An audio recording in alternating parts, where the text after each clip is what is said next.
تو بڑے بزرگوں کی جو باتیں ہیں نا، حکمت والے باتیں ہیں، انہوں نے کتابوں میں لکھی ہیں، ان میں ہمارے لیے بہت نصیحت بھی ہے اور ہمارے لیے فائدہ بھی ہے، کہ انہوں نے اپنے کئی سال کا تجربہ لکھ کر کتابوں میں قید کیا ہے، جن کو ہم 2 منٹ کے اندر پڑھ لیتے ہیں۔ تو اسی طریقے سے کہتے ہیں کہ شوق جو ہے نا، شوق وہ خوف سے مبرہ ہے، یعنی جب شوق آ جائے نا بندے کو اور ایک جذبہ ہو کسی چیز کا طلب کرنے کا، شوق ہو کہ یار یہ مجھے ملنا چاہیے، یہ چیز میں حاصل کرنا چاہتا ہوں، مجھے ملے یہ چیز، جب بندے کے اندر یہ شوق والا سسٹم پیدا ہوتا ہے نا، پھر یہ کیا کرتا ہے، سب سے پہلے خوف کو ختم کر دیتا ہے۔ اب خوف ختم ہو جاتا ہے، اب شوق عروج میں آ جاتا ہے، اب پھر جب شوق عروج میں آ جاتا ہے تو پھر بندہ وہ چیز حاصل کرنے میں لگ جاتا ہے، وہ حاصل کرتا ہے، بلے اس کے سامنے مصیبتیں آزمائشیں آ جائیں۔ اب آپ کو میں بتاتا ہوں، یہی میں نے بولا کہ جو لوگ بائک پہ گلیاں مارتے ہیں، ٹھیک ہے نا، اب کیا کر رہے تھے، ان میں ایک شوق ہوتا ہے، غلط ہے، نہیں ہونا چاہیے، لیکن ایک شوق ہے۔ اب اس کے سامنے کئی دفعہ ایسا ہوتا ہے، کئی لوگ کھٹ کر مر جاتے ہیں، ٹکڑے ٹکڑے ہو جاتے ہیں، لیکن شوق ان کو موت کے منہ میں بھی لے جاتا ہے۔ آپ کا شوق بھی ایسا ہو کہ آپ کو کامیابی سے کوئی نہ روکے، کوئی خطرہ، کوئی ڈر آپ کو نہ روکے، کہ جب آپ سمجھ گئے نا کہ اس چیز کی حاصل کرنے میں مجھے ڈر نہیں لگ رہا ہے، اب اس کی طلب ہو رہی ہے مجھے، تو پھر سمجھ لیں کہ شوق اس میں ہے، پھر اس کو حاصل کرنے کی کوشش بھی کرو۔ کہتا ہے کہ سب سے خطرناک دشمن وہ ہے جو دوست بن کر آئے۔ سب سے بڑا خطرناک دشمن کون ہوتا ہے؟ وہ نہیں ہوتا ہے جس نے تمہیں دھمکی دیا ہے، جو تمہیں مارنے کی کوشش میں لگا، وہ نہیں۔ سب سے زیادہ خطرناک دشمن وہ ہے جو تیرے دوست کے روپ میں آئے، یہ آپ کو وہ نقصان دے سکتا ہے جو آپ کو وہ دوست نقصان نہیں دے سکتا۔ پھر کہتا ہے کہ جن لوگوں کو آپ نے اپنے مرنے کا غم دینا ہے نا، ان کو زندگی میں کوئی خوشی دے جاؤ۔ کسی کو اپنے غم دینا ہے کہ یار میرے مرنے کا غم ہی اس کو آ جائے، میں اگر مر جاؤں تو یہ غمگین ہو جائے میرے غم مرنے پہ، تو اس کو کیا کرو، دنیا کے اندر کوئی ایسا خوشی دے جاؤ کہ جس کی دینے کے بعد اس کو آپ کے مرنے کا غم ہو جائے۔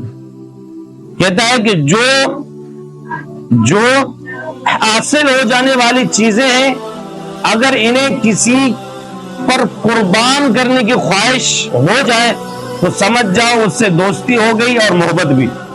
یعنی آپ نے جس چیز کو محنت سے کمایا، اپنے پاس جمع کیا، لیکن کوئی ایسا شخص ملا کہ آپ نے ان چیزوں کو، جو چیزیں تمہیں پسند ہے لیکن اس پر قربان کرنے کی خواہش کی، اور آپ ڈرے نہیں، آپ اس کے اوپر جو نا خرچ کرنے کی کوشش کر رہے ہیں، اور آپ اس پر خرچ کر رہے ہیں، تو پھر آپ سمجھ لیں کہ اس شخص سے آپ کا دوستی بھی ہے اور آپ کی محبت بھی ہے۔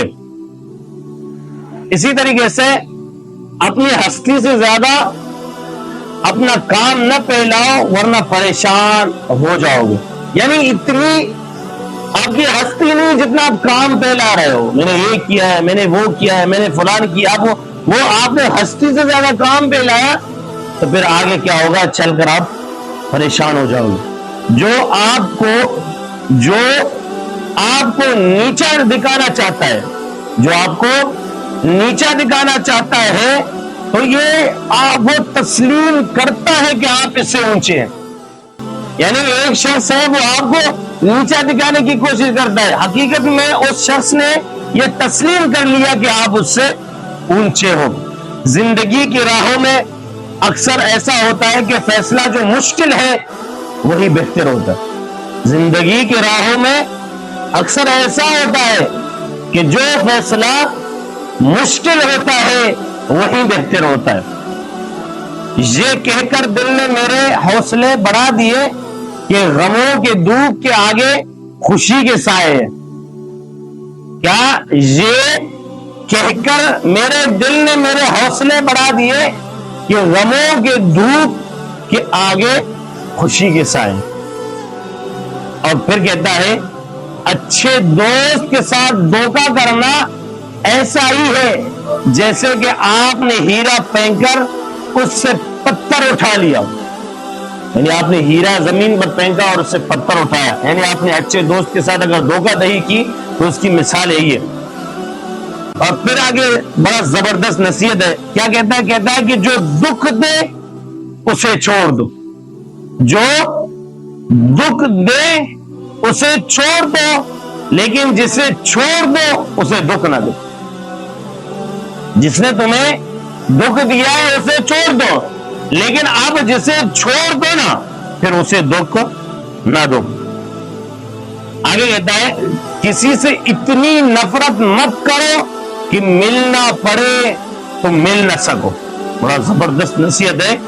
کسی سے اتنی بھی نفرت نہ کرو کہ جب اس سے ملنا پڑے تو مل نہ سکو. اور پھر آگے کہتا ہے اور کسی سے اتنی محبت نہ کرو کہ کبھی تنہا جینا پڑے تو جی نہ سکو. پہلی بات ہے کہ کسی سے اتنی نفرت نہ کرو کہ اس شخص سے جب ملنا پڑے تو آپ مل نہ سکو. لیکن آگے کہتا ہے کہ کسی سے اتنی دوستی اور محبت بھی نہ کرو کہ کبھی تنہا جینا پڑے تو جی نہ سکو. سندل اس کلہاڑے کا منہ خوشبودار کر دیتا ہے جو اسے کاٹتا ہے. جب کلام کم ہو جائے تو آدمی اکثر صحیح بات کہہ دیتا ہے. ایک ہوتا ہے مسلسل باتیں کرنا, یہ کرنا وہ کرنا, وہ نہیں. کہتا ہے کہ جس کا کلام کم ہو جاتا ہے نا, وہ کم کلام کرتا ہے, کم باتیں کرتا ہے, اکثر اس کی باتیں صحیح ہو جاتے ہیں. جو شخص اپنے آپ کو خواہ مخواہ محتاج بناتا ہے وہ محتاج بن کر ہی رہتا ہے.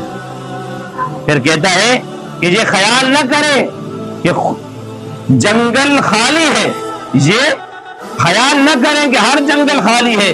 ممکن ہے کہ شیر سویا ہو اور تمہیں خبر نہ ہو. آگے کہتا ہے کہ جو شخص اپنی کمائی سے روٹی کھاتا ہے, جو شخص اپنے کمائی سے روٹی کھاتا ہے اسے حاتم تائی کا احسان نہیں اٹھانا پڑتا. جو شخص اپنے کمائی یعنی خود کماتا ہے پھر کھاتا ہے تو پھر اس شخص کو حاتم تائی کا احسان نہیں اٹھانا پڑتا.